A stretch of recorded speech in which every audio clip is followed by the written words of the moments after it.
Good morning, ladies and gentlemen. I see there's still a few people coming in upstairs. Good morning, please join us.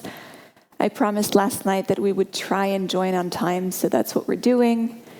I know there's a very interesting little bookshop that's been put up outside. That's why I think there's a few people still perusing, but let's try and begin on time. Anyway, welcome to the first full conference day of this third annual Austrian Forum for Peace.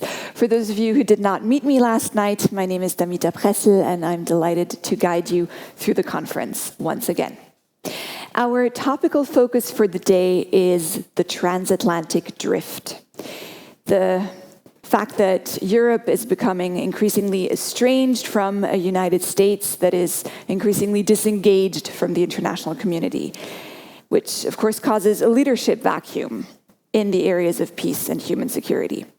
We have a panel debate on this transatlantic drift coming up now this morning, after which we have several workshops planned running in parallel from 11 to 12:30 and 1:30 to 5 with a lunch break in between. Now, hopefully everyone already knows which workshop they are participating in. Let's see some nodding heads here. I see a few nods. Wonderful.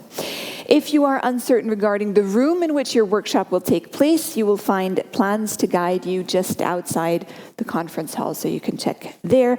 And because the weather gods are on our side, the entire week lunch will be served in the courtyard at 12:30. For those of you not joining a workshop, we're happy to offer you a guided tour through our museum and the exhibition Schleining and Peace. The tour starts at 3 p.m. and it offers a comprehensive insight into the Austrian Center for Peace, its origins, its work, its methodology, spanning from its founding in the 1980s to the conflicts of our current time. And you can find the museum as you enter the castle. It will be the first door to your left. So the same door that takes you to the museum shop also takes you to the museum and to the tour if you're interested. After the workshops and the tour end, there will be another public panel tonight on how Europe can deal with Russia given Washington's disengagement at 5:30, which we hope you'll join us for. It'll take place in German, but there is simultaneous translation available, and we have some brilliant speakers joining us for the session. Dinner will be served also in the castle courtyard tonight between 7 and 8. And of course, if you have any questions at any point, please don't hesitate to find one of the organizers. We're always happy to help. Now, having covered the organizational details, let's dive right into today's topic, the transatlantic drift. As the United States are increasingly focused on their own interests, who will lead on peace and human security? Can Europe take the lead, and if so, how? And what role can civil society and international organizations take on? We hope to elucidate all of that on this next panel, and I will be handing over the stage to your moderator for the session. She is a seasoned Austrian diplomat, formerly the permanent representative of Austria to the United Nations in Vienna, as well as the former Austrian ambassador to China, Mongolia, Brazil, and Suriname. Please give her a very warm welcome, Irene Giner-Reichl.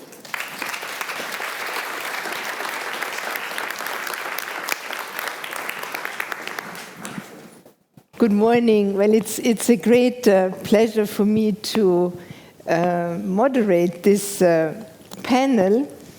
I have 4 wonderful speakers, and I would like to invite them to come up the floor. I will introduce them later on as they take the floor for the first time, and you will also be able to find their biographies in the conference material. Wolfgang Petritsch, Oliver Richmond, Farah Bdour, and Bettina Muscheidt. Please do come up to the stage.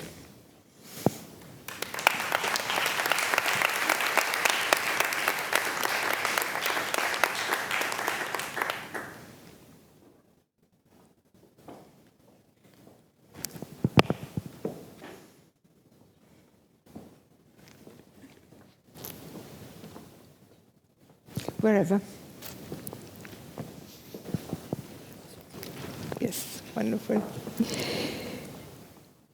Yes, well, the question that we have been asked to address is who will lead on peace and human security.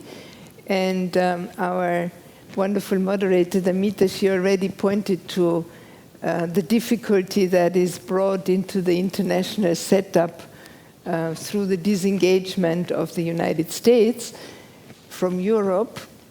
But that's not the beginning of the difficulties that Europe is experiencing in the overall setup of international relations. For a long while, Europe was very proud to be not only an economic integration organization, but also a factor for peace and stability in Europe, creating a big space of peace and security in Europe. As of late, especially in the neighborhoods of Europe, the situation is not so rosy anymore. And the challenge to Europe is to position itself in a new international context. And this new international context is characterized by a number of issues that I'm sure we are going to come into our conversations.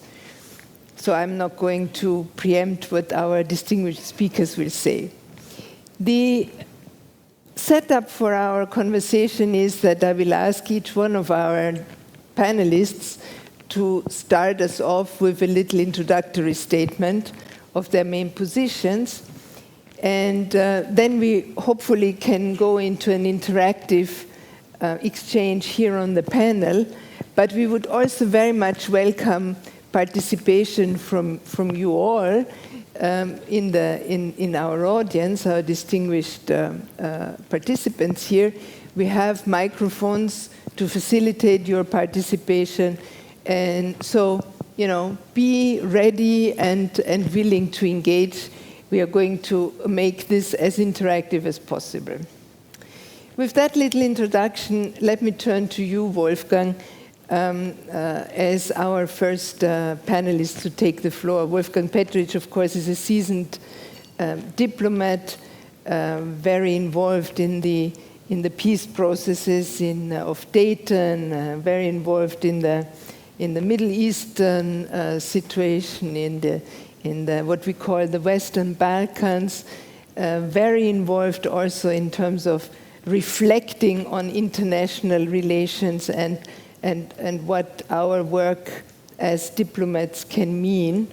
Wolfgang, you have looked at how Europe finds itself these days in terms of the neighborhoods, the challenges very much in the vicinity of Europe. And perhaps you would like to elaborate a little bit on that point in your first intervention. Okay, thank you very much, Irene, for introducing me. And I think this is, of course, a very interesting panel. We always say interesting when we don't know what it actually is. I would like to talk first about two topics, so to speak, about the alleged transatlantic drift. This is what the conference and this morning is all about it. And then also about where, as you said, where Europe really is. Now, about the transatlantic drift, really, I think this is very much overestimated as a surprise. It is not a surprise, of course. And I remember when I was working in New York in the 1980s, we were talking about the widening Atlantic, meaning Europe and the United States are moving apart. Yeah? Well, what we see today, of course, has a new quality in terms of what it means to drift apart. But it is not something that has started just yesterday or in 2017, in the first Trump administration. I believe that Trump is more the symptom for something than the one who has moved really into a direction which has surprised us. Europe, in many ways, was seen as a sort of a sleeping continent, and that clearly refers to the fact that Europe, after 1945, with the United States, has learned its lesson. The continent, which was over many hundreds and hundreds of years involved in European civil wars, let me put it this way, has decided, again, with the help and with the support, and more than just support of the United States, to change. Yeah? And this period, I believe, comes to an end now. The United States, and it is not just Mr. Trump, considers the European Union as a threat for its transactional policies, particularly in trade, but also in all the other areas that we have. In fact, I believe this is no less than a cultural revolution which is taking place in the United States, and this is hitting Europe. And you see this in a very small part of it, is that the Trump administration, its vice president, they openly support the right extremist populist parties in Europe. They are becoming the new normal in the relationship between the United States, between the Trump administration, to sort of narrow it in, and the European Union. This clearly is the biggest challenge that Europe's society, Europe's post-1945 society and politics are now involved. But as I said, this has not started just recently. I reread a book from 2003, which was famous at the time, and the Europeans were all kind of laughing about it, written by Robert Kagan, who writes about how the United States and Europe are actually not even moving apart. There is no drift. There is already a fact that has been established. And he writes, it's time to stop pretending that Europeans and Americans share a common view of the world. A very dramatic statement, which in 2003, of course, connected with the Iraq war. That actually tells you where we are, but not since, as I said yesterday, since a long time. Yeah? And of course, it is, they say, and Kagan goes on to state that he doesn't even know whether they, Europe and the United States, actually occupy the same world. Now, how does this world for Europe look like? And there is now, and I'm moving from culture, from trade to geopolitics. Europe is, for the first time ever in its long history, in a situation where on all four corners of the continent there are wars, crises, challenges, you name it. In the east, we know Russia, Ukraine. In the south, we have Southeast, we have the Middle East. We have Africa in the south, only associated with negative implications for Europe. Migration, of course. The countries there which are collapsing or becoming. Then we move north. Since many years now, since the climate change has become a factor, there are now new sea routes in the north, of course, privileging Russia and opening up the resources of the Arctic for the world, so to speak. But who and which world are we talking about? Here, this is actually the wider context of the Greenland aspirations of Mr. Trump. Yeah? So in the north, we have a huge challenge, yeah? Because of these economic strategic implications. But now, and this is the really new situation, the West, the Atlantic, where we still sort of believe it's only drifting. It's much more. The Atlantic has become now enemy number one, so to speak. Why? because the challenge for Europe, which, as I said, is built upon these transatlantic relations and the principles and the philosophy and everything positive that you can say about Europe since 1945, has come via the Atlantic to Europe. This is now obviously gone. Maybe some things will come back, but I'm afraid if we now do not realize that Europe, and this is my last message, if we do not realize that we need to get our European act together, it's going to be a big problem for us. Thank you very much, Wolfgang.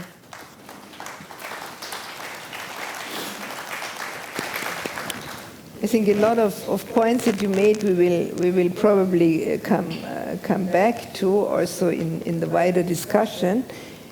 You're painting a picture where Europe is surrounded really by problem areas. And I would certainly hope that to the south the relationship with the African continent is also a possibility for new cooperative endeavors.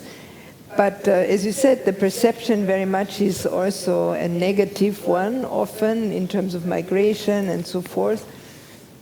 So we will probably will have to come back to that issue as well. This Europe that is encircled more or less by problem areas, neighborhoods that are not peaceful the way they used to be, or openly at war, or not friendly towards Europe anymore. How, in that kind of a situation, can Europe lead on peace, if that is the aspiration that we still have? I'm turning to Professor Oliver Richmond, who you have written on the peace architecture quite a bit, the global peace architecture.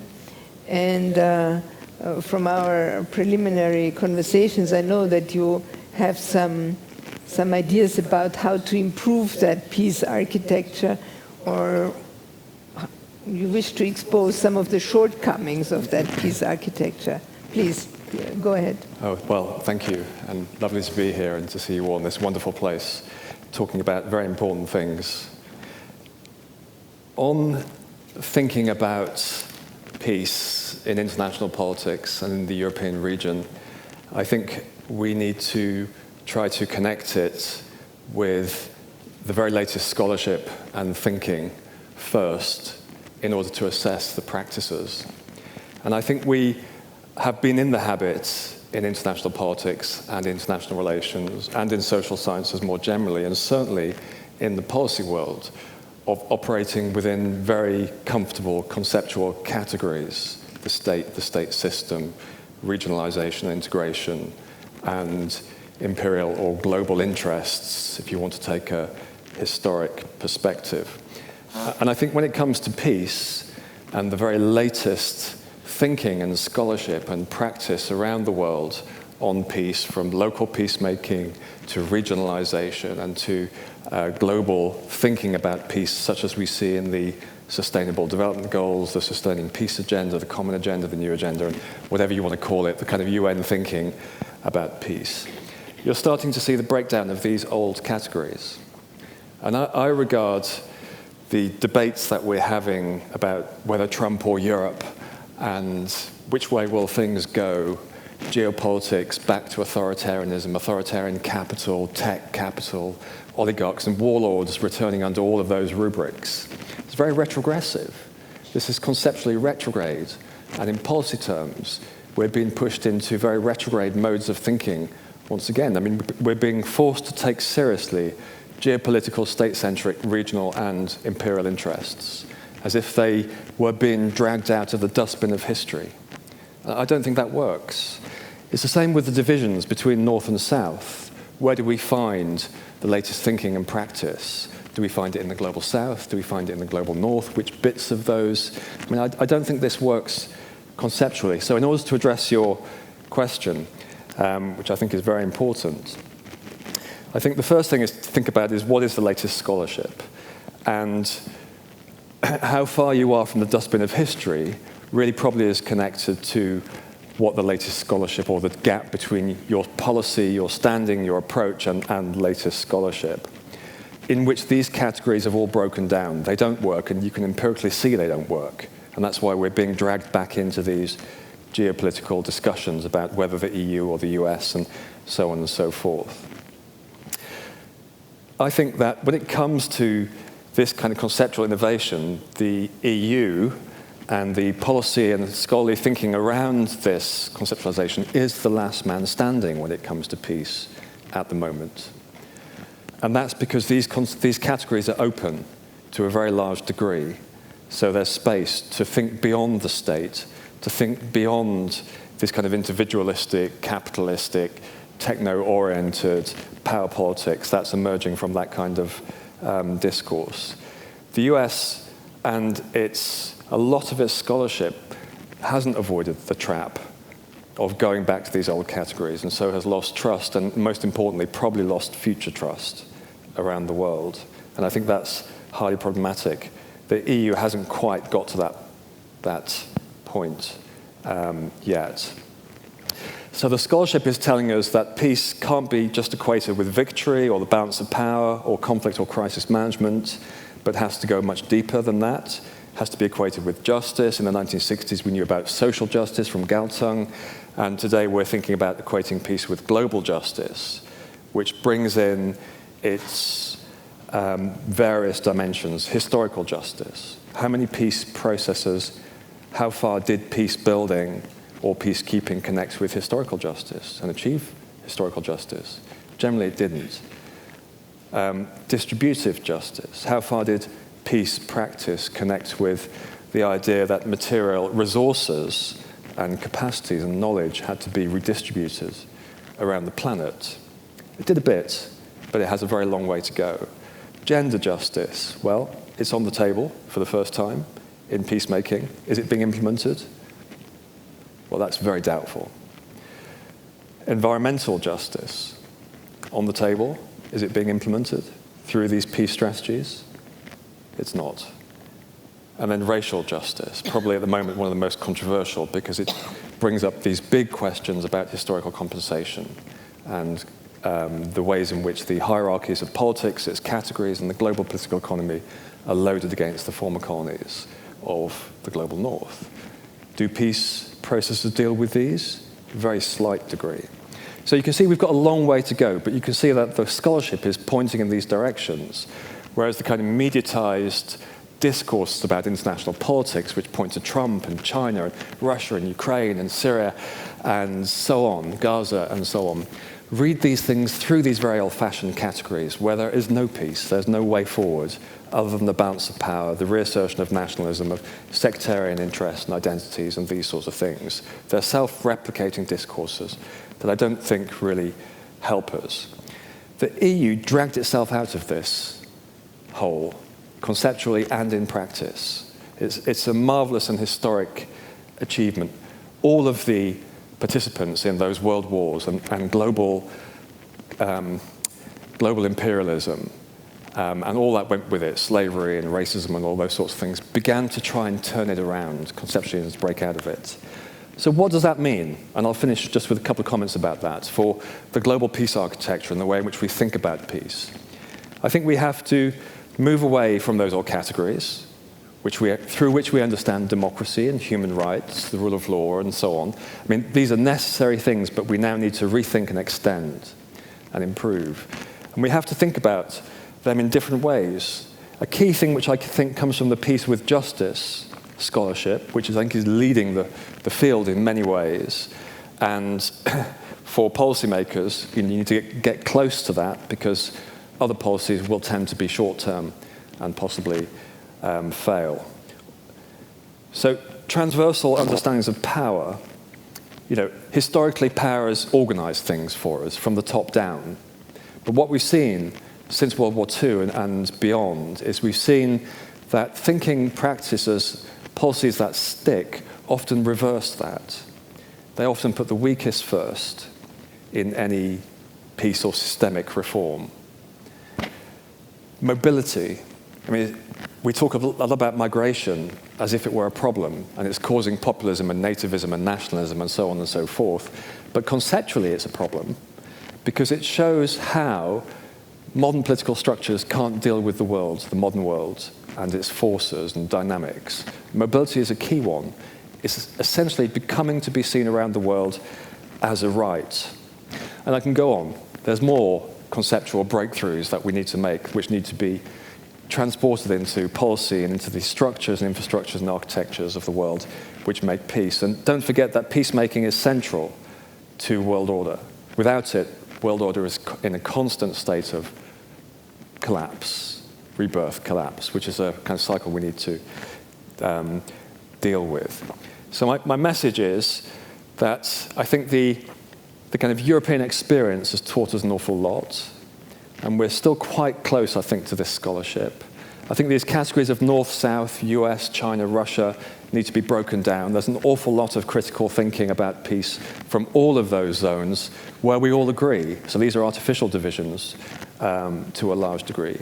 And we need to be very wary about applying these historic categories to future international relations as we rethink in this transition. Thank you very much, Oliver. I think you opened the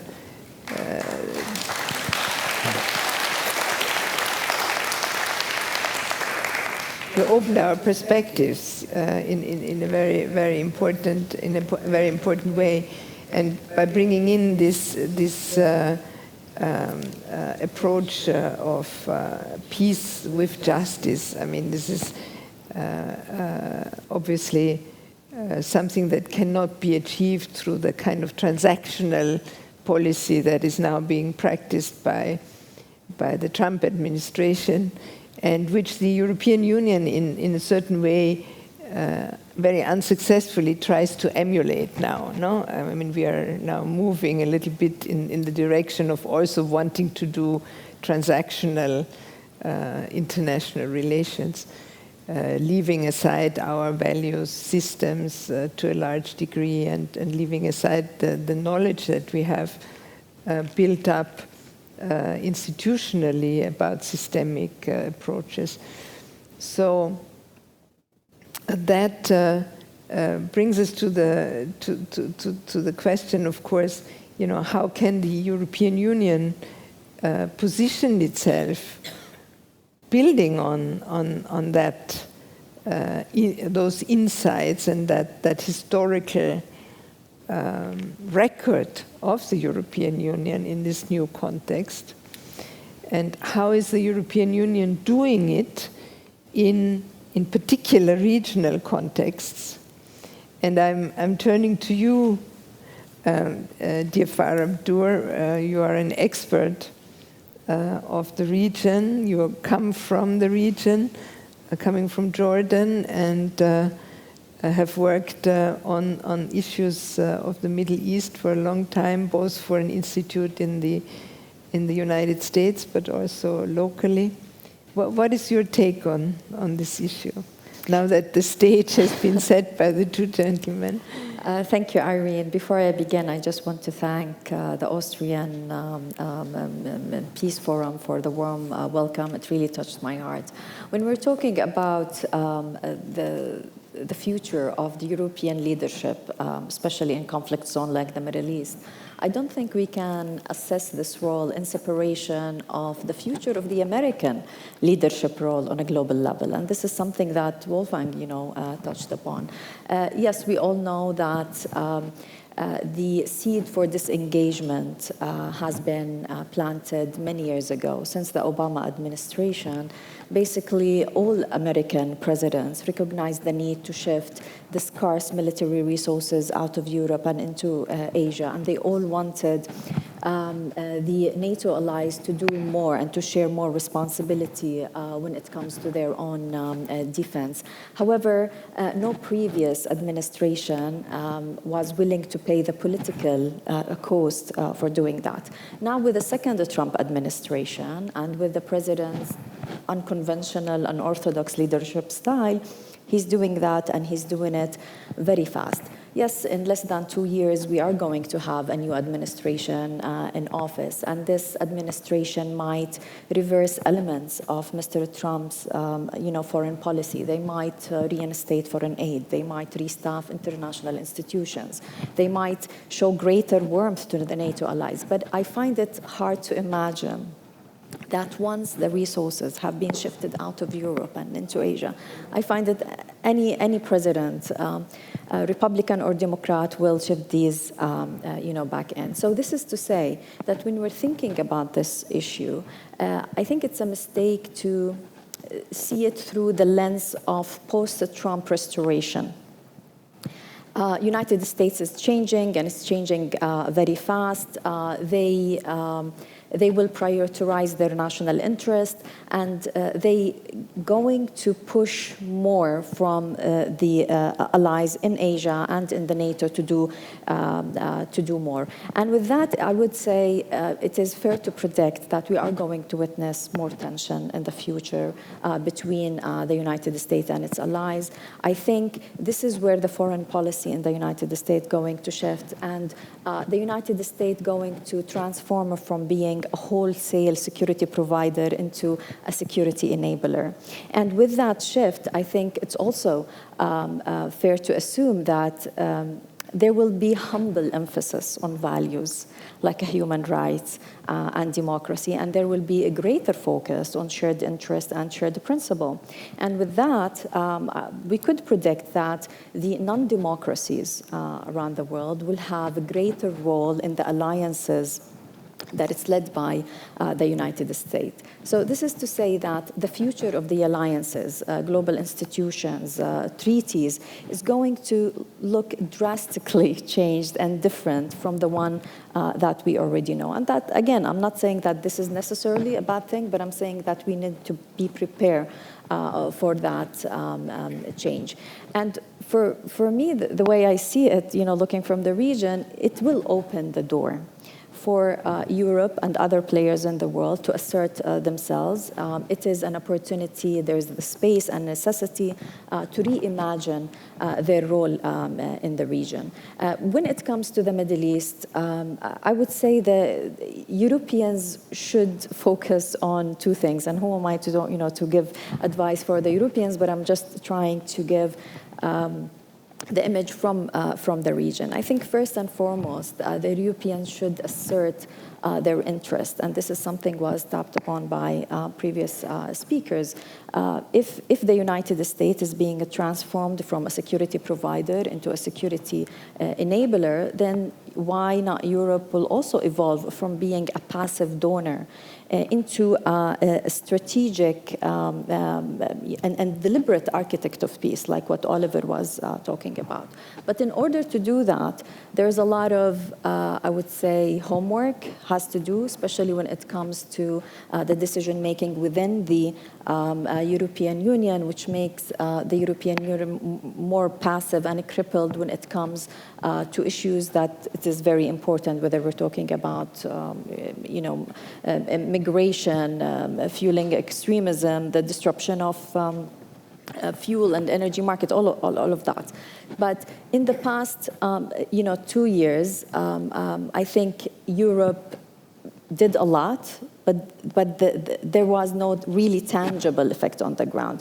For example, it's pledged to pay $120 million for the humanitarian aid in Gaza. They issued statements in order to achieve ceasefire.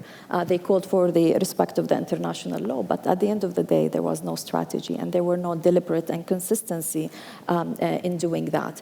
Also, the credibility of Europe in the past 2 years took a hit, a fatal hit, whether we're talking among Arabs or Jews at the same time.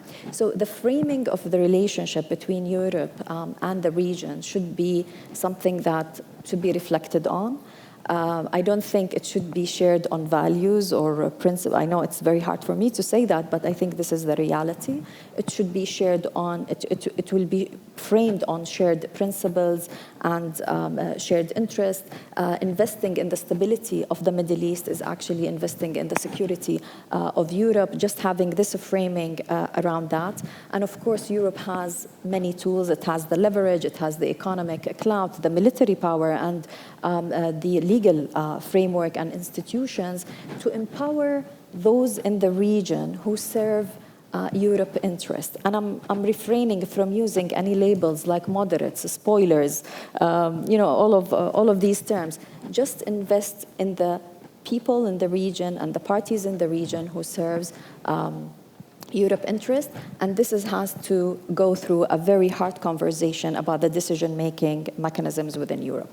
The other thing, and I will end with that, Europe should also support the regional initiatives when it comes to peace.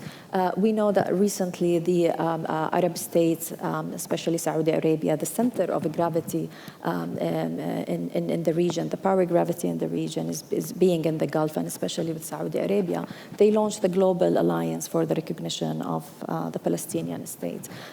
This is something that of course, it's very controversial in Europe, and there is a lot of, I would say, philosophical questions about how do you give recognition for the state when in reality there is no state and all of that. And then there is the, I would say, conflict within the European countries around that. But if the regional countries are telling you that the path to achieve peace is actually by recognition of the Palestinian state that opened the path for negotiation, instead of starting with negotiations and end with recognition, that's what will bring stability to the region. I think it's something that should be considered.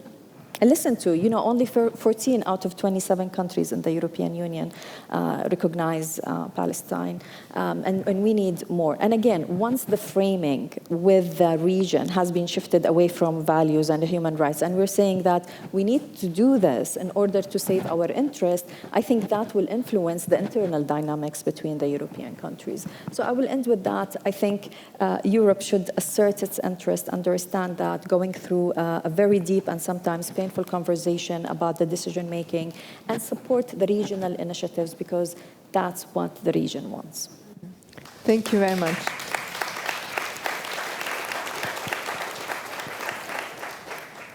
Yeah, very, very important points that you're making, Farah. The focus on the interest that Europe should have, and that interest that dovetails with interest of countries in the region to have stability in the Middle East. I think it's a very strong, argument that transcends the discussions about values and procedures, etc. And you also made the point that the European Union, in order to seize this opportunity which presents itself in the current geopolitical constellation, in order to seize that opportunity, European Union needs to do its homework. And I'm turning to Bettina now, because in our conversations preparing for this panel, I know that you reflected a lot about the need for the European Union to do its homework, and you're doing that on the basis of your rich experience as a representative of the European Union in various countries such as Yemen and Nicaragua and Libya. And so you're speaking from experience, really. Bettina, you have the floor. Well, I'd like to sort of widen our horizon a little bit with respect to the question of can the EU lead in international peace efforts, and of course the homework issue. So you also saw probably how the E3, that's the UK, France and Germany, plus the EU met with the Iranians, the Iranian foreign minister in Geneva, and then, as we know, the joint attacks started on Iran, and the US dismissed the EU's efforts as unlikely to be helpful ending the Iran-Israel war. So that certainly was a bitter reality check, at least as it was picked up certainly by the German press and commentators. And the EU, key architect of the previous Iran agreement, the JCPOA, learned the hard way that the adage, as long as negotiations are ongoing, nobody is shooting, does no longer apply. And its efforts had come in vain. And then a few days ago, the US, with one stroke, so it looked like, managed to end 30 years of conflict between Congo and Rwanda, responding positively to Congo's request for mediation. The EU has its diplomatic service, part of colonial history, envoys, delegations on the ground. To pick one more example, the Sahel region, the EU and its member states have lost ground over the years. You, as observers, all know this.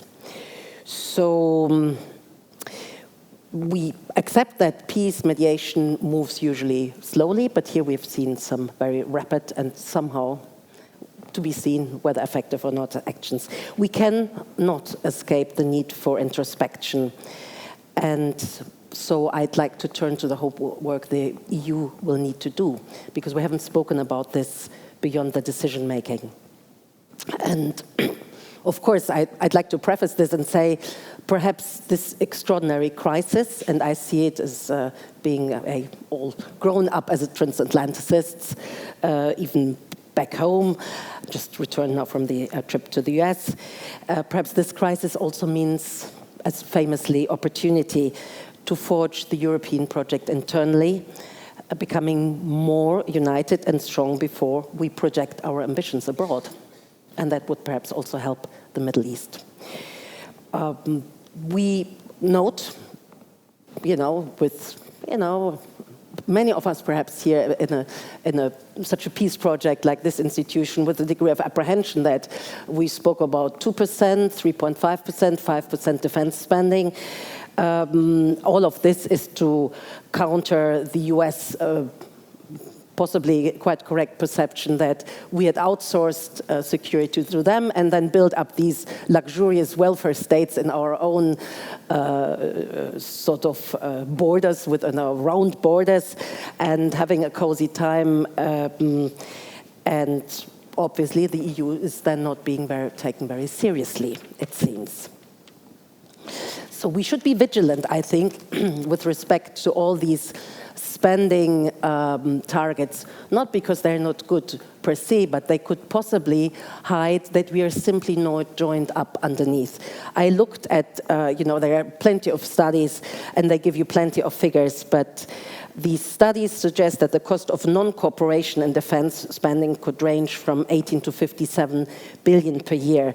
I could elaborate for hours about everything I read. We are simply not effective if we continue the way we've done it, with a still very split up defense market. In 2020, I read here, 80% of procurement and more than 90% of research and technology, which of course precedes any real security strengthening, are run on a national basis.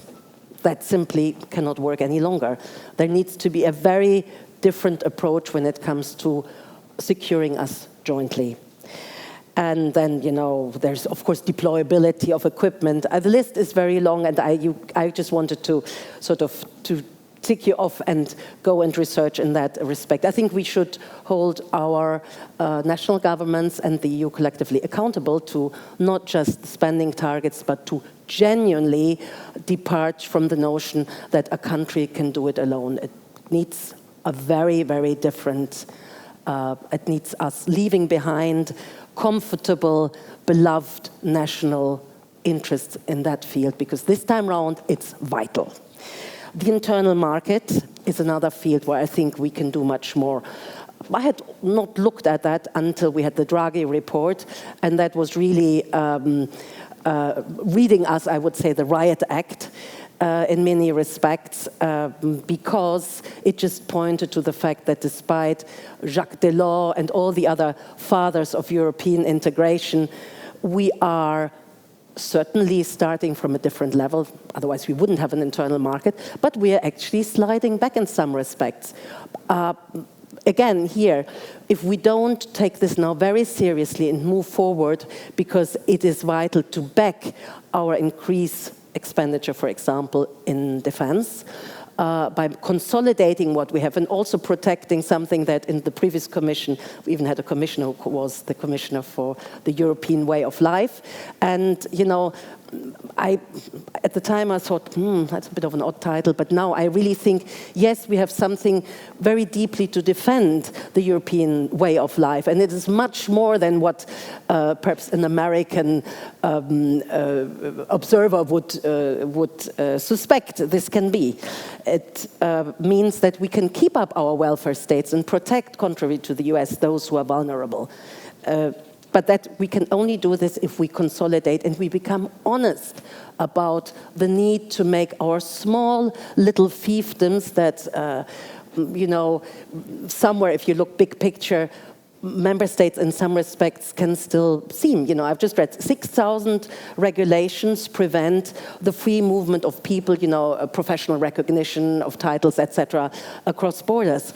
And this is rising. So just examples to invite you to read more about these issues. And then, of course, I go to the Brexit topic, always thinking when and how can the EU again project itself credibly abroad, of the lack of unanimity and the value issues, everything that Farah, you particularly pointed at. We will need to come to terms with the fact that we cannot get our act together when it comes to even the most egregious violations of our values, and then call it such. I'd like to even quote one member here of this conference who told me, summing it up, after October 7th, which requires unequivocal condemnation, the EU lost its moral compass. Well, you know, it's something that we have to just reckon with, and actually we cannot dismiss it. And of course, I come from a country where such debates are particularly difficult and thorny. So finally, let me conclude by coming to some nuts and bolts. I think until 2023, and it's worthwhile recalling this, the US provided $65 billion of official development aid as categorized by the DAC. It was a third of global aid. However, the EU and the member states, it's 96 billion collectively. So that is obviously much more than the US. The EU has already said, and you know, I picked up some voices, we cannot rescue and become sort of now the rescue of last resort for what has happened, although the changes in some respects are very dramatic impact in the global south. But we also need to reflect now that cuts are coming our way in development aid. I see the next multi-annual financial perspectives are going to see cuts. And so we need to, in the EU institutions, to think how can we become much more effective. We are slow, and a friend, a very keen observer of Central Asia, told me about the 5 Nations Railway project connecting various improbable destinations of connectivity with China. And this includes railway lines in Afghanistan, taking that also to hubs to Central Asia, and they have started building. And of course, there is a question, the global gateway is very important, but I also see that some critical voices say, where's the impact, where's the direction? Of course, countries may have a choice and say perhaps the EU is applying values like environmental issues and others, but we have to become much faster. And that, I think, is something that I've seen. I've been for 35 years in development aid. I mean, unless we come faster and are better in communicating and get all our different ducks into the row in between the member states and us, you know, this conversation is lost on far afield countries when they see that China builds a railway and simply does it. So, I conclude by simply saying that unless we get this all rounded up and then review also how we deal with our values and how we project them abroad, I cannot see the EU playing a very strong role as a peace mediator abroad. And obviously, I think many countries look to us and hope for the EU to precisely become this, because they look still at the EU as a project of values and unprecedented peace in the world. Thank you. Thank you very much, Bettina.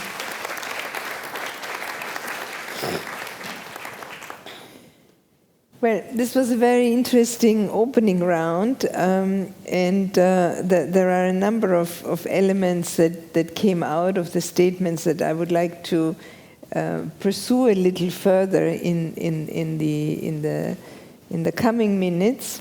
I would also like to invite you, our distinguished audience, to actively think with us, and feel free to ask for the floor if you want to come in. The shift away from Europe, Wolfgang, that you said happened, of course, a long time ago. I totally agree with you.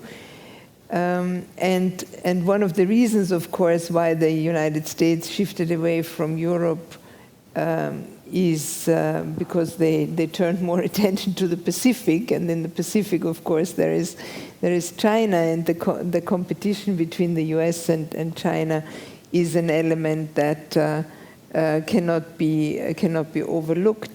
At the same time, China has been developing a lot of global initiatives. Bettina, you mentioned briefly the attempt of the European Union to extend the global gateway approach to Central Asia, etc., and in other areas of the world. But China was doing that earlier with the Belt and Roads Initiative, starting as early as 2012. When I was in China, I saw it happening right there. And they have followed up with a number of global initiatives around development, around civilization, around other issues that go close to what I heard you say, Oliver, about peace and justice, this issue of justice. Of course, we can discuss whether the Chinese approach brings us closer to justice the way we understand it, but the intention, I believe, is there to have that in the perspective as well, and of course we have the developments with BRICS and BRICS Plus, which start to be much more than they used to be in the past. They are no longer only a loose group of countries that comes together every year once for some summit. They act in a much more structured way and bring a lot of weight in terms of demography, in terms of influence in various regions together.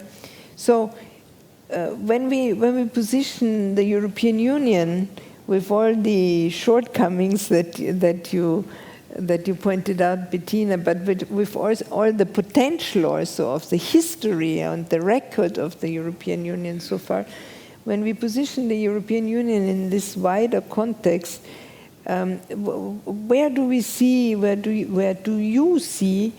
the opportunities for building new partnerships for peace, for building up confidence again in a situation where I believe the European Union also is still a bit shocked by the quick changes that occurred, and perhaps has lost a bit of its own confidence in doing what they actually could be doing. So where do you see opportunities? Where can we go back to history one way or another to draw on what has worked in the past, adapt it, bring in the new concepts, Oliver, that you mentioned, which are not so new concepts. Peace and justice have been around, at least in some traditions, Catholic social teaching for a very, very long time. But apply them to the realm of peacemaking also, and thereby strengthen the role of the European Union. That would be my small little question for the second round of these interventions. Who would like to? Yeah, Oliver, please. So as you were speaking, I kind of mapped out a few quick responses, and these are them just very quickly. First, we need a mediator for a multipolar world. We don't have one. The Security Council is deadlocked. So there's an opportunity. Secondly, integration has to be thought of within global perspectives in response to north, south, east, west divisions, not just in regional perspectives. An easy start would be to think about Canada, Australia, New Zealand, South Korea. Those sorts of opportunities are already, I think, in play, aren't they? From these geopolitical conflicts that are emerging or are ongoing, there are a lot of developmental and humanitarian, human security issues which need to be responded to. The UN isn't being very successful in responding to them. The donor system is deadlocked. Who will respond? Another opportunity. This is the fallout of 21st century geopolitics and geoeconomics. Fourthly, producing new knowledge. Who's going to do it? If your academy is anchored in national and regional interests, as we see in China or Russia, and increasingly now in the US, who is free to produce the knowledge that's required to respond to these kinds of problems? Well, we have a space here.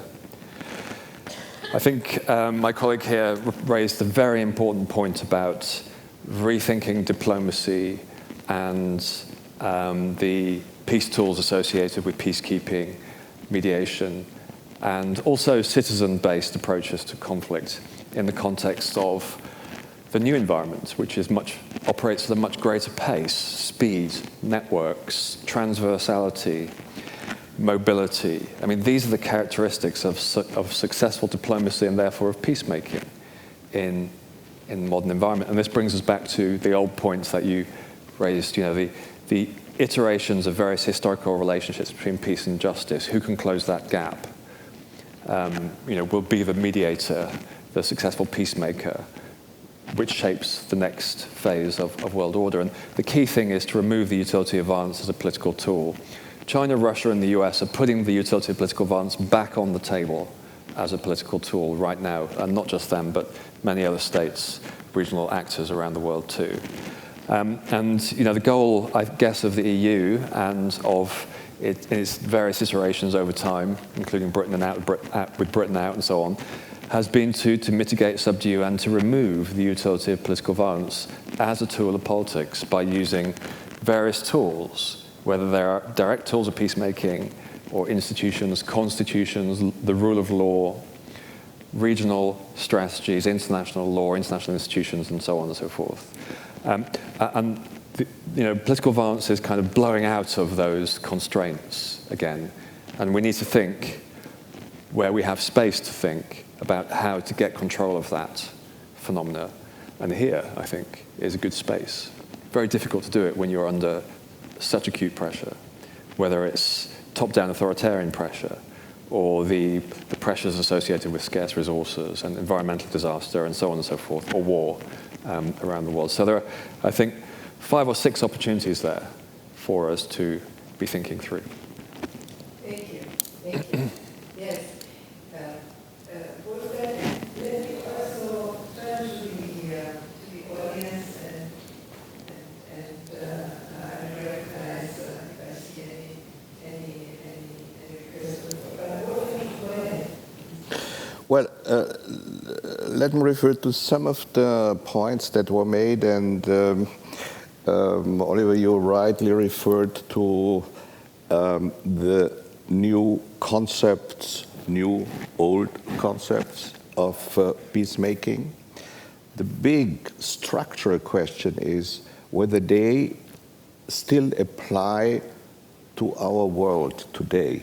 Yeah, how can you get the new world order in place in such a way that great power politics is not what dominates, but that the multilateralism for the 21st century, to use another phrase, really takes shape. I think two big challenges that we are up to against is, of course, the post-1945 system, the UN system basically, does not work any longer.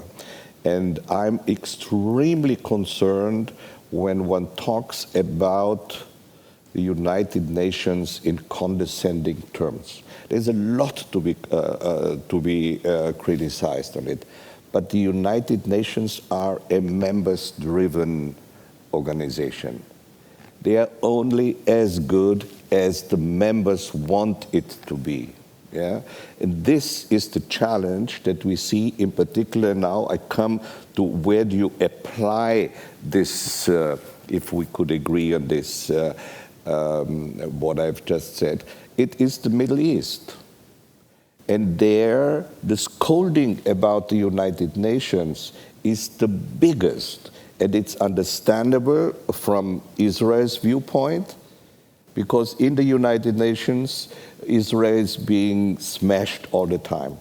But not by the Secretary General or the Secretariat or any of the organizations, but by the member states, some of the member states, Arabs, for example, who believe that by criticizing Israel, and there are many points that are absolutely correct, and one should really be much more principled on this. But on the other hand, it's also this abuse of the Palestinian issue. This is the only issue that unites the Arab states against Israel. And this is not enough, you know? On the contrary, this is something, and it was wonderful to hear from a Jordanian viewpoint how important it is to navigate a country which is really in the thickest of problems and challenges, and it's quite successful because it is looking for, and now I come back to you, Oliver, for a practical application of peace. This is really what we need to focus on, which is not the case so far, or now, rather. It used to be the case in the, when the European Union was there, but the European Union, and this is my third point, is absolutely incapable and unfit for the challenges that we are up against now. European Union is now moving from being a peace project. I mean, we always forget that in 2011, the European Union got the Peace Nobel Prize. Yeah?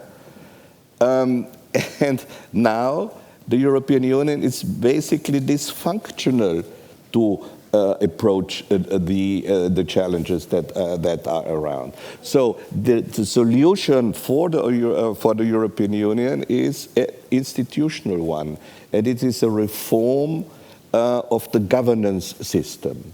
And it is also the necessity to move towards stateness. Unless Europe becomes a sort of, and I don't want to call it the United States of Europe because it sounds too much like US, but we'll find the name, yeah? But it needs to have a decision-making process which works. You have mentioned it, Bettina. It's far too slow, you know, the lowest common denominator. These are some of the issues, and I know I should stop now because there are too many, and I get too agitated when I speak about my own continent, about Europe, how incapable we are to really make things work. Thank you, Wolfgang. Very Father, quick. you wanted to reply, and then I have Annika and an ambassador. Very quickly, I want to, of course, I agree completely with you. I think Europe should look at this moment in the Middle East with intention and purpose. We are talking after October 7th and after a horrible attack of October 7th. This is a rare moment when all regional countries, Arabs and Israel, they share threat perception. This was not the case, before. We have seen that on April 12th. We have seen that on October 2nd, and we just see it recently at the beginning of this month when all the Arab countries, they came together, and for the first time, we could see what the elusive regional security framework would look like in intercepting the Iranian attack on Israel. So this is a very rare moment. It's extremely important. They share the threat perception, but they disagree on how to respond to this threat. And this is where Europe can actually play a role in mediating between Israel and the Arab countries in how to deal with this very important issue, because this is the moments when we are reshaping the future of this region. Mm-hmm. Thank you. Thank you. So there is a concrete opening for the European Union that you see now to be active, really. Yeah. Annika, please. There's a microphone here somewhere. Hello, yeah. I was going to say I project sort of like the European Union. Okay. I have a comment, and leading on from that, a bit of a question, a bit of a devil's advocate question. My comment on this panel is that it's striking how quickly we moved away from the US and just only talked about what Europe is going to do now and how Europe can and should play a greater role. So my devil's advocate question comes sort of out of a number of comments that you made. Farah, you spoke about the credibility that's taken a fatal hit. We heard about colonial history, double standards, the loss of a moral compass after 7th of October. But at the same time, Bettina, you said there are a lot of countries looking to Europe to engage. I'm wondering, is that really, is that the case, and what do they expect this engagement to look like? Are we falling into the same trap of sitting here and designing the hammer rather than looking at what is the nail and what do other countries expect from Europe and the way they engage? Farah, you gave part of the answer for the Middle East in terms of what role could Europe play, but I wonder from the perspective maybe of African countries, why would they look to Europe rather than to China or to Russia? What would make sense in terms of defining the future? Now that we're thinking about a new role for Europe, should we continue offering the same things we've always been offering, or should we think anew and engage much more into what would be useful to those that we are indeed trying to support? Thank you. Mm-hmm. Thank you. Thank you very much. Ambassador Abakan, please. Well, this is an interesting discussion and inspiring. And thank you to the panelists for their contributions. I think here we need to listen each other, listen. I mean, mostly what I feel, the contradictions are getting bigger, the issues are getting more complex, and we have no time to listen each other. I mean, we are looking at Europe because of its value system, its democracy, its institutions, its legal system.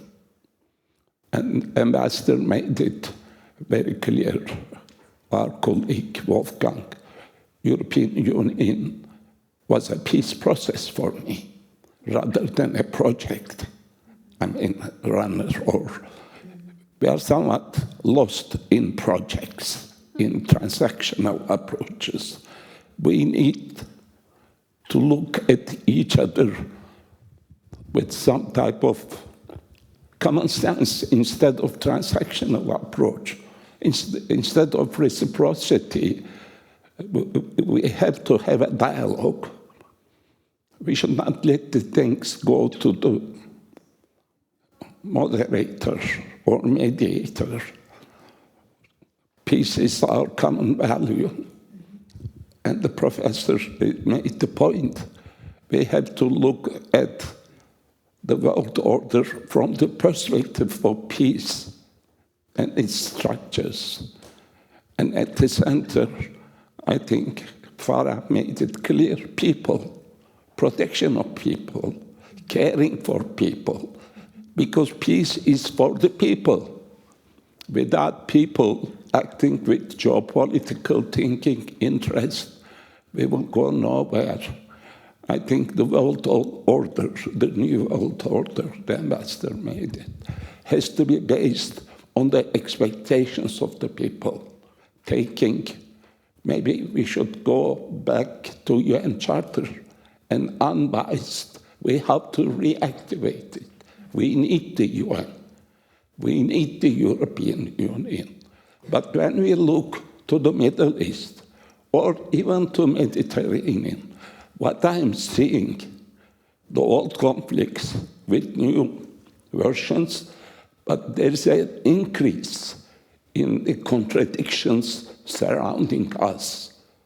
It's not the crisis, it's also the contradictions.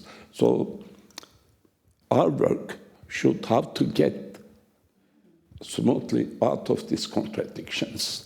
For example, I can take a conflict and enumerate to you 7, 10 contradictions. Without removing these contradictions, you can't solve the problem. So please, in the future discussions, look at the contradictions surrounding us. It's not only global, I think, south, north, east, west. Every day, we need more transparent, plain, simple, meaningful to the people discussion about the conditions surrounding us. We are making new projects, but at the same time, we are creating new contradictions. This is not to EU. EU is important for us. EU is a peace institution, and we need the EU as a peacemaker. Thank you. Thank you. Thank you very much, Ambassador. Thank you also for reminding us that in the title even of our session, there is the term of human security. Human security is the security that impacts directly on individuals, on people. Human security has been pushed into the background a lot also by these new armed conflicts that we have seen, by this renewed recourse to armaments, to weaponization, to using guns and missiles and drones to try to solve conflicts with huge losses of lives of civilians on all sides of the conflicts, really. Marlies Stubitz, please. Yeah, good morning. Marlies Stubitz, formerly with the Land Burgenland, now with the Austrian Central Bank, and practicing also as a mediator. Thank you very much to the organizers for this wonderful first panel in this first day of the Austrian Peace Forum. Thanks to all of you for this very inspiring and thoughtful inputs and contributions. Well, 2 points, actually following those you just mentioned, Irene. I'm always puzzled when we talk about armament, military armament. And when we talk about the European Union in that context, for the first time ever, we have a Commissioner for Defense in the European Union. We are heading, obviously, to become, as you mentioned, a security provider, yeah? Heading towards, probably in a few years' time, or even quicker, to a European Defense Union. Well, this is not the concept the European Union was established. However, I understand some of your arguments, but still I'm really puzzled about that. On the other hand, you mentioned, of course, rightfully, that the US is supporting very much right-wing parties in Europe. And coming to the homework, and you mentioned it also very openly and clearly, to do our homework when it comes to the decision-making process, the governance in the European Union, I wonder what will happen if we are not succeeding to exclude right-wing parties to become members of government, to become prime ministers, and as you rightfully mentioned, Wolfgang, United Nations is as good as its members. But if the European Union shifts more and more to the right-wing landscape, what will happen then with our armed European Union? How will be the governance look like if we have not unanimity, if we have less than qualified majority voting? So what will happen in that context? What will you envisage in that context? And will that be not an enormous threat for the whole exercise as we have set it up, the European Union, as a peace project, program, a peace initiative? Yeah. Initiative. Well, it's more than that. Thank you. Thank you. Thank you, Maris. Ambassador Taki, please. You have the mic right here. Thank you. Yeah. Upstairs? Yeah. Yeah. All right. Thank you very much, and I'd like to thank the panelists for a very thought-enriching discussion. Yesterday, actually, at the dinner table, we had many contributions to this very topic, and it was very enlightening, and I think it was a good preparation for this discussion today. What I'm very grateful for all the contributions that were made, and this time I'm not going to talk about the Middle East. It's a bit strange, but I would like to make one point about the economics behind this alleged drift. I think, which is, I think, is missing from the discussion, and I think it is very important in discussing transatlantic relations. I know, for instance, that you know, some givens like the United States were not very happy with the establishment of a euro currency. It's very known. Not very enthusiastic about the whole Europe getting together and forming this potential pole in international relations. It's also a given. I know that in the globalized world, the order that used to prevail for 30 years until very recently, that is now getting attacked and perhaps undermined forever, we don't know. But during those years, the United States had its own interests, and the European Union had its own interests. They had common grounds, but they did not see eye to eye on many things. So it's not really a question, it's a comment, because I don't want to take much of the time. I just want to say that looking at a transatlantic drift should include the economic element, because it is crucial to understand why the United States is acting the way it is acting in shifting away from what seems to be this alliance. I know that the topic, and everybody is interested in the peace perspective and the peace dimension of what is happening and the peace implications of what is happening and the security implications of what is happening. But I think we have to have a deeper, wider look at what is happening and why it is happening from an American perspective, and how the European Union can address those issues, whether it is able to address those issues or not. That's also an open question. Thank you. Thank you very much, Ambassador Zaki, for bringing that economic dimension into the debate. I would like to give the floor to the gentleman on the balcony up there. And I'll take one more request for the floor. Yes, two more from this side. And then, unfortunately, we have to close because the time that is set for us does not allow for more discussion. I will then revert to the panel for a last short concluding reflection. Please. First of all, thank you all for your very insightful speeches, and I have a commentary and two very short questions. So the first, the US and Europe have shown quite clearly their disregard for international law and support for political and financial gain in those recent years, thus losing their international credibility, in my opinion. So my first question is, what justification does the West have to assume the role of a mediator of peace and or the world police?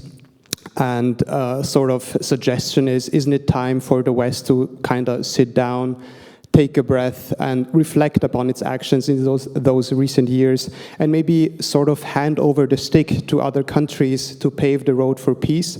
There have been lots of countries who have been very keen on establishing a rule-based order, bringing back or urging lots of countries back to international law, and maybe it's a good opportunity for the West and especially the European Union to just relax a bit and think about what other things they could do in the future and sort of hand the stick to other countries.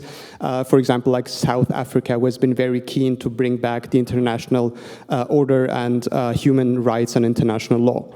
The second question is, we've been hearing quite lots of things, lots of talk about the defense spending of the European Union and bringing it back to, bringing it up and raising it up to 5%. And my question is whether or how, by raising the percentage of the GDP for armament and weaponry, how does that pave the way for Europe to be a mediator of peace?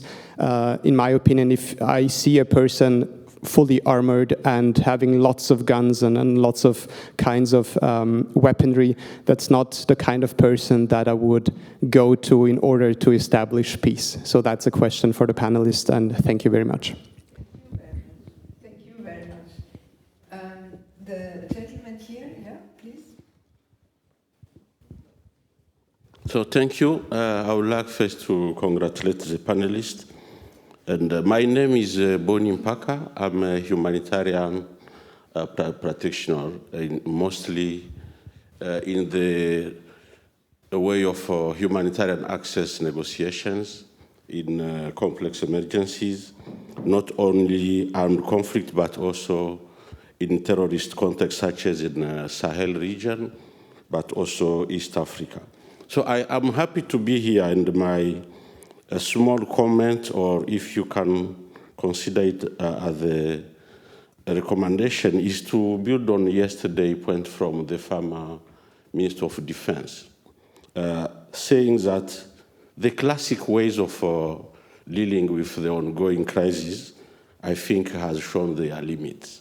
And I share that view. And I'm part of those thinking that, yes, the way of conflict mediation, conflict resolution, I think they need to be reviewed and adjust to the context. This saying that to come back to what some say is that for local problems, we should be thinking for local solutions with local actors. And I'll build on Farah's point on how either AU, either US, or United Nations, I think it will be good to put in the middle the affected people, building on the ambassador point. So we are talking about peace. I was reflecting on it since yesterday. Who needs peace? I think it's the people who are affected. And I'm coming back to my humanitarian background, saying that I think when we talk about peace, we should think about those who are in need of peace. And if we see what has been going on from either United Nations, member states, big organizations, I don't have an example where I saw in a meeting or in a panel having the affected people. Yeah. We are talking and reflecting on their behalf. And the key concern is that, unfortunately, our key counterparts are the conflict makers. But we try to use them as peacemakers. This is why I think it will be difficult to reach the point. So that is my first point. And coming on, again, with the humanitarian experience in when we try to negotiate access or to keep humanitarian space, when you have complex emergencies with the UNDPKO mission, European Deployment Mission, international regional mission, example of Mali, where I worked with, I'll keep that in my mind, with where you have the UN mission, European mission, West Africa mission, then the national army, and then the local armed groups. So for this, the only way for humanitarian to stay and deliver was to stick on the humanitarian principles, neutrality and impartiality. But my question to the panel is to check. So in all the ongoing process, I would like to, the value we are raising, on which values are we focusing to ensure that, yes, we can be perceived as mediators, that we can be perceived as peacemakers.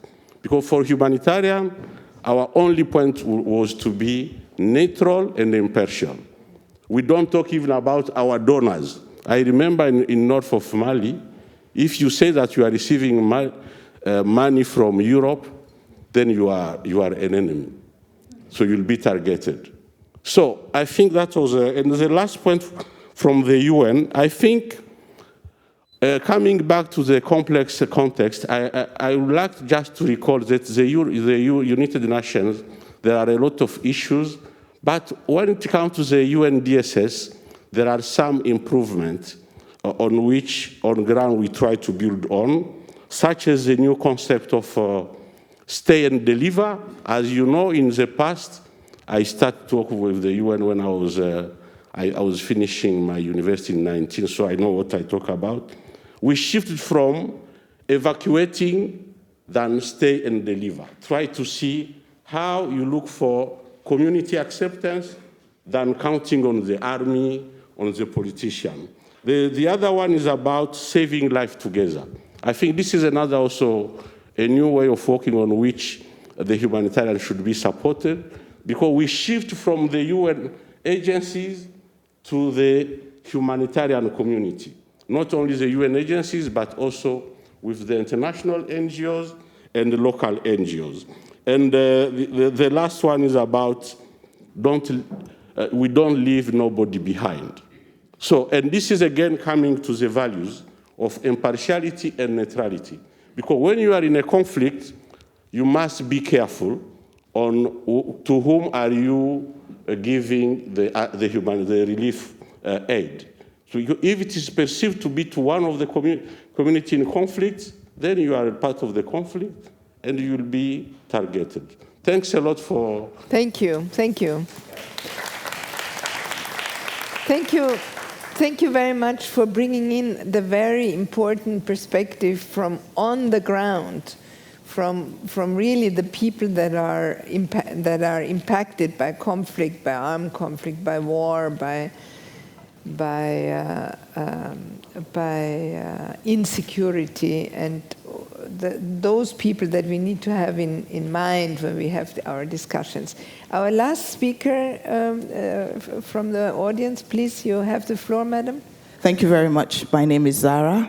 I'm a senior social development specialist with the World Bank in Nigeria. However, I have worked with the Lake Chad Basin Commission in the Sahel and supported the creation of the Multinational Joint Task Force. I was just listening, and particularly to the relevance or irrelevance of the European Union, and just wanted to highlight that the problem with the EU is in the decision, the time it takes to make a decision.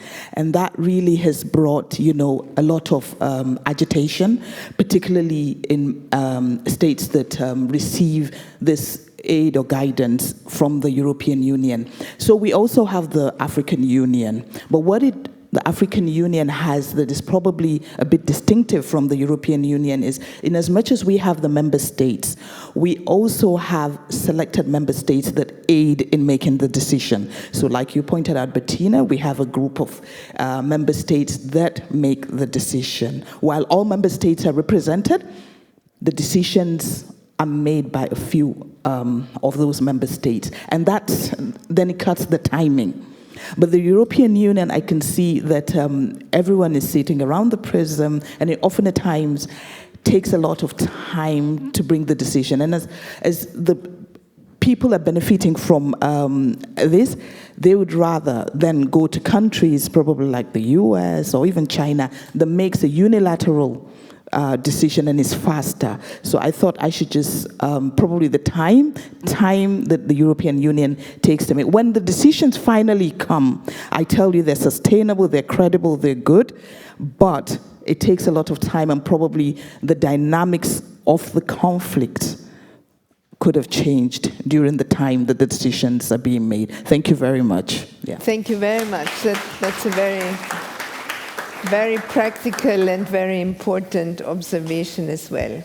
Now, clearly, we are not in a position to answer or to even address all the issues that were raised in this discussion.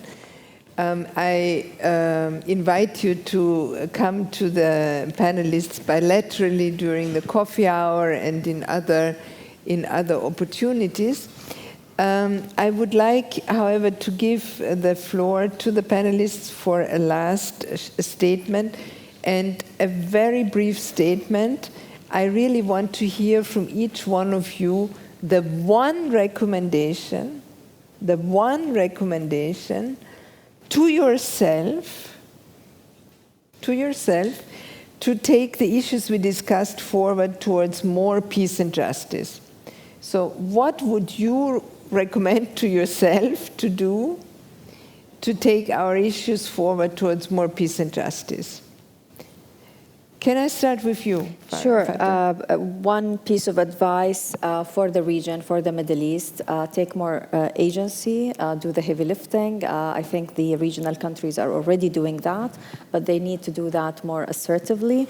And following up on one of the questions of the gentleman there, why not Europe, just relax? Because the nature of the challenges required a collective answer. So while the region should take more authority and agency when it comes to tackling these challenges, it has to work with partners who have the expertise and the leverage in order to address these challenges once and for all.